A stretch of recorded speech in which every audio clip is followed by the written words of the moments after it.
He did know. He wasn't caught off guard. He just thought it was a tolerable level of permanent unhappiness. So men often say that they were blindsided by their wives or girlfriends wanting to leave the relationship, and I saw this come up a lot in the recent conversations about no-fault divorce.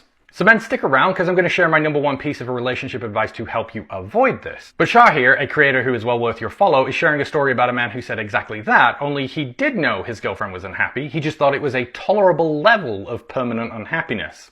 Which, oof. And then Soberside, a creator I greatly admire and respect, who is also well worth your follow, stitched that video and added her thoughts, which I will link in the caption so that you can navigate your way to both videos. And she added this. Any level of toleration is sending a message to your partner, your male partner, that that is an acceptable level of whatever it is they're doing. Now, over the years, the women that I'm friends with have often called me in to play dude whisperer and explain some of the behavior of the men in their relationships. And one of the things that I have said consistently time and time again over the years is he will do what you allow. That what you tolerate, he'll just do more of.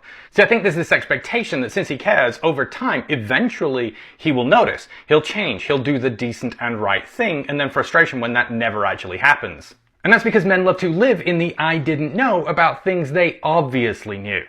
I didn't know it was wrong for me to DM that girl or to like all of her pictures on Instagram.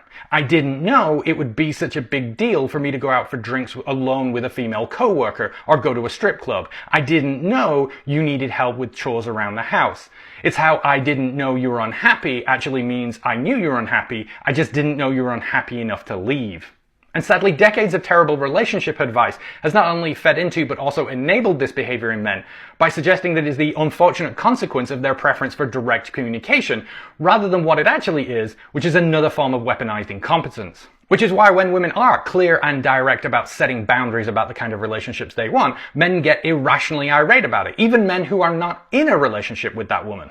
But it does not take direct communication for you to know if your partner is unhappy. Spend enough time with the person, live with them, and you know when they are unhappy or when they are happy. And men joke about this. Oh, she's in a mood. Oh, she's so moody. Oh, when mama's not happy, nobody's happy. Men are well aware when their partners are unhappy, but they're also well aware about the things that upset, annoy, stress them out, and trigger them.